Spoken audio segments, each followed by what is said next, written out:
Happening now, lawmakers are debating on a bill aimed at cutting down on early education fraud. Good evening, I'm Mika Highsmith. And I'm Greg Angel. Thank you for watching WTXL ABC 27 News at 5. It's a problem that state leaders say could be costing you a lot of money because of fraud and accountability issues. Now at 5, WTXL ABC 27's Brittany Jones live for us now in the newsroom. And Brittany, how much money are we talking about, and exactly how are lawmakers proposing to go about and make some changes to the system here? Well, Greg, we're talking hundreds of millions of dollars, and to make sure that money is being used properly, lawmakers are pushing for a more efficient system.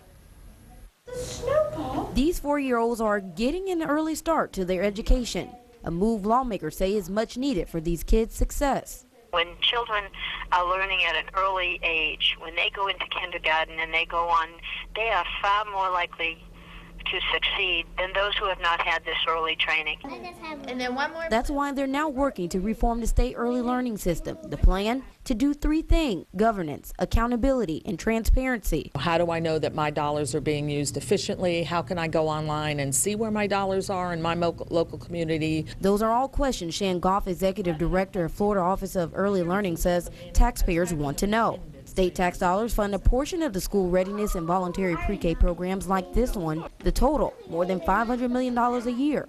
But with recent audit reports revealing fraud in student attendance and parent eligibility, Dominic Calabro, the Florida Tax Watch Group, says a more efficient system is needed. Record keeping, time attendance, and it was very, very poor. And we want to make sure that we're not paying for services that are not provided.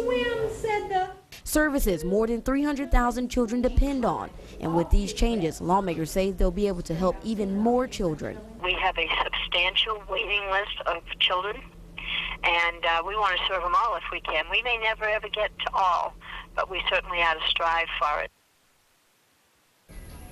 Now, the bill also calls for Office of Early Learning to function directly under the Florida Department of Education. Representative O'Toole says this is just one step. She says they now have a pile of folders with a number of other issues they plan to work on, and volunteers will begin working on these issues this summer through the next legislative session.